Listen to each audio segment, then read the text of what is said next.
주 안에 사랑하는 성도 여러분, 반갑습니다. 9월 11일 수요일, 오늘 함께 나눌 생명의 삶 본문은 느헤미야 6장 15절에서 7장 4절까지의 말씀입니다.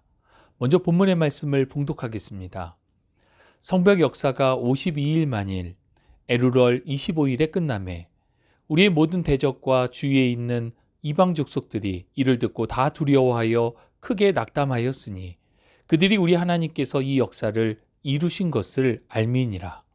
또한 그때의 유다의 귀족들이 여러 번 도비아에게 편지하였고 도비아의 편지도 그들에게 이르렀으니 도비아는 아라의 아들 스가냐의 사위가 되었고 도비아의 아들 여호하난도 베레가의 아들 무술람의 딸을 아내로 맞이하였으므로 유다에서 그와 동맹한 자가 많음이라. 그들이 도비아의 선행을 내 앞에 말하고 또 내 말도 그에게 전하매 도비아가 내게 편지하여 나를 두렵게 하고자 하였느니라. 성벽이 건축됨에 문짝을 달고 문지기와 노래하는 자들과 레위 사람들을 세운 후에 내 아우 하나니와 영문의 간원 하나냐가 함께 예루살렘을 다스리게 하였는데 하나냐는 충성스러운 사람이요 하나님을 경외함이 무리 중에서 뛰어난 자라. 내가 그들에게 이르기를 해가 높이 뜨기 전에는 예루살렘 성문을 열지 말고 아직 파수할 때에 곧 문을 닫고 빗장을 지르며 또 예루살렘 주민이 각각 자기가 지키는 곳에서 파수하되 자기 집 맞은편을 지키게 하라 하였노니 그 성읍은 광대하고 그 주민은 적으며 가옥은 미처 건축하지 못하였음이니라. 아멘. 공익을 위한 일이라 할지라도 이것을 받아들이는 각 사람들의 반응과 태도는 다르기 마련입니다. 예를 들어서 쓰레기 매립 및 처리 시설이 필요하다라고 하는 것을 모두가 공감하는 부분입니다. 그러나 그것이 우리 마을에 또 내 집 옆에 들어온다라고 한다면 그것을 대하는 사람들의 반응과 태도는 달라지곤 합니다. 공익을 위한 필요성은 알고 있지만 내가 사는 마을, 내가 사는 집 주변에 그것이 생기는 것은 적지 않은 불편과 손해가 발생할 것이라 생각하기 때문입니다. 본문을 보면 황폐화된 예루살렘의 재건을 위해 1차적으로 성벽을 재건한다는 것은 모두에게 나쁠 것이 전혀 없어 보입니다. 혹 사정이 있어서 성전 재건의 일에 적극적으로 참여하지는 못한다 하더라도 이를 반대할 이유는 없을 것이라 생각됩니다. 그런데 오늘 본문을 보면 이를 반대하는 이들도 있고 또 눈에 띄게 충성된 사람도 있음을 보게 됩니다. 우리가 함께 읽은 본문은 예루살렘 성벽 재건의 완성과 그 이후의 상황에 대해서 말씀해 주고 있습니다. 느헤미야를 비롯한 본토의 유대인들은 많은 어려움과 방해가 있었지만 하나님의 도우심 가운데 성벽 재건을 완수하게 됩니다. 그러나 성벽이 완성된 후에도 여전히 해결해야 할 과제들이 남아 있었습니다. 먼저 본문 15절을 보면 성벽 재건이 시작되고 52일 만에 이 일이 완성되었음을 말씀합니다. 이것은 실로 놀라운 일이 아닐 수 없습니다. 적대 세력들의 끊임없는 방해와 위협이 있었지만 그럼에도 불구하고 느헤미야와 유대인들은 하나님의 도우심으로 이 불가능해 보이던 일을 완성했던 것입니다. 이어 16절은 이 소식을 전해들은 주변 민족들의 반응을 보여줍니다. 예루살렘 주변의 다른 민족들은 예루살렘의 성벽이 재건되는 것을 못마땅하게 여겼습니다. 이것은 장차 자신들에게 위협이 될 수 있다고 여겼기 때문입니다. 그들은 성벽의 재건이 완성되었다라고 하는 이 소식을 듣고는 두려운 마음이 생겼습니다. 불가능해 보이던 이 일이 52일 만에 완성되었다라고 하는 것은 하나님의 역사하심이라 인정하지 않을 수 없었기 때문입니다. 그런데 예루살렘 성벽의 재건을 못마땅하게 여긴 것은 주변에 있던 다른 민족들만이 아니었습니다. 17절 이하를 보면 유대인들 중에 곧 내부의 일부 귀족들도 이것을 불편하게 여겼습니다. 그 이유는 그들이 암몬 사람 도비아와 연결되어 있었기 때문입니다. 도비아는 유대인 귀족들과 혼인관계를 맺어 세력을 형성했습니다. 그렇게 도비아와 결탁하였던 일부 유대인 귀족들은 이로 인해 기득권을 가지고 있었습니다. 그런데 불가능해 보였던 예루살렘 성벽 재건이 느헤미야와 유대인들이 합력하여 완성되면서 예루살렘은 공동체로서의 정체성을 회복해가는 첫 발걸음을 내딛었습니다. 그리고 이로 인해 유대인 귀족들은 자신들의 기득권을 이룰 수 있다라고 생각했던 것입니다. 도비아는 예루살렘의 상황을 유대 귀족들로부터 전해 들었습니다. 그리고 그는 느헤미야를 협박하는 편지를 써서 보냈습니다. 이런 상황 속에서 유대 귀족들은 오히려 느헤미야 앞에 도비아는 좋은 사람이다 라고 말하기도 하였음을 본문 19절은 보여주고 있습니다. 이렇게 예루살렘 성벽의 재건에 대하여 부정적으로 생각하고 또 반대하는 이들은 여전히 존재했습니다.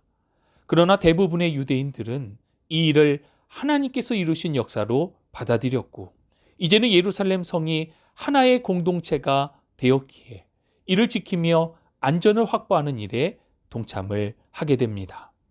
본문 7장 1절에서 3절을 보면 성벽 재건 후에 느헤미야는 성읍의 안전을 확보하기 위한 조치를 취합니다.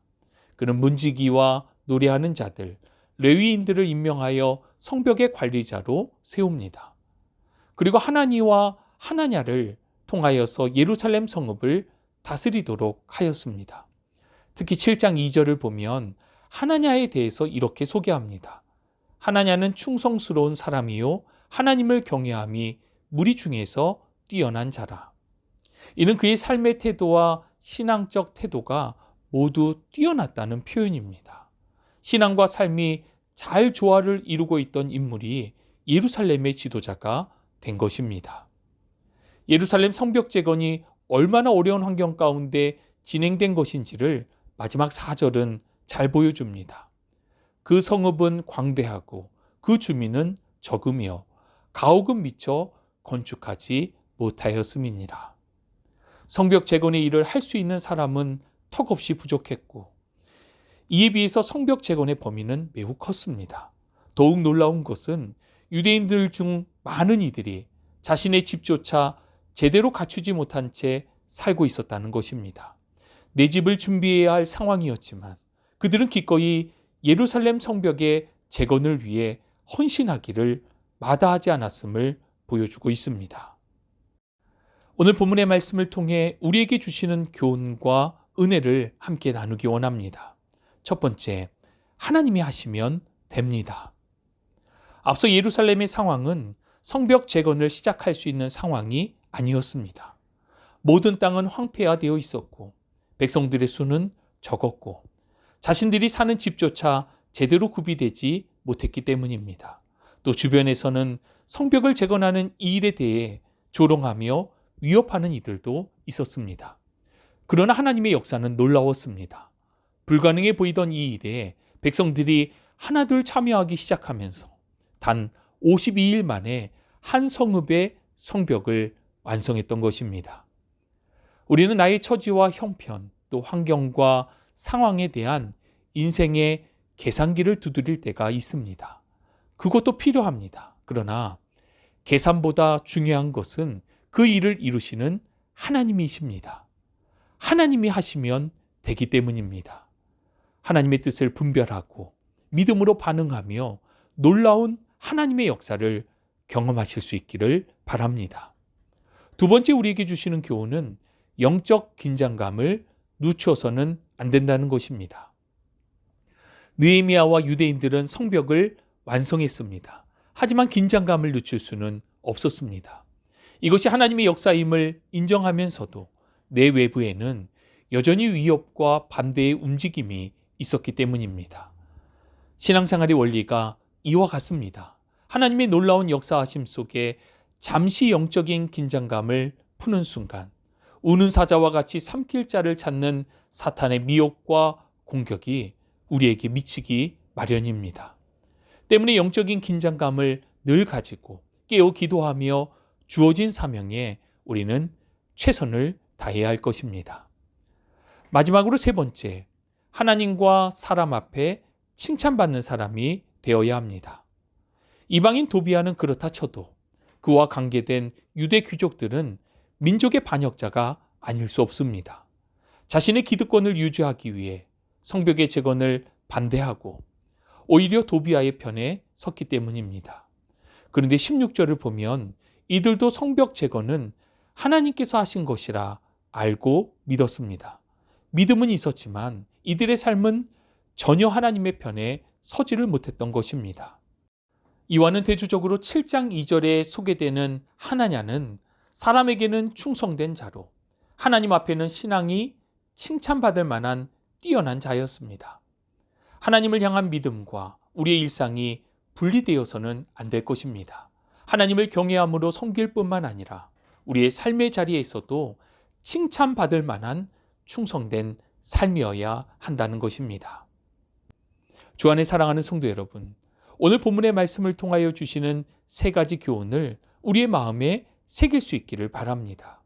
하나님의 절대 주권과 그 역사하심을 신뢰하며 믿음으로 영적 긴장감을 갖고 깨어 기도하고 일상의 예배자가 되어 하나님과 사람 앞에 칭찬받는 그러한 믿음의 사람이 되는 것입니다. 오늘도 이미 주신 은혜에 합당한 열매를 맺으며 하나님의 편에서 날마다 하나님의 역사를 경험하는 복된 삶이 되시기를 주님의 이름으로 축복합니다. 참 좋으신 아버지 하나님 감사합니다. 역사의 주관자이시며 우리의 삶의 주관자이신 하나님을 신뢰하고 의지합니다. 매일의 삶 속에 이 믿음으로 반응하고 영적인 긴장감을 늦추지 않기를 원합니다. 또 일상의 예배자가 되어 하나님과 사람 앞에 부끄럽지 않은 칭찬받는 삶이 되도록 우리를 붙들어 주옵소서. 함께 하심을 믿고 감사드리며 우리 구주 예수 그리스도의 이름으로 기도합니다. 아멘.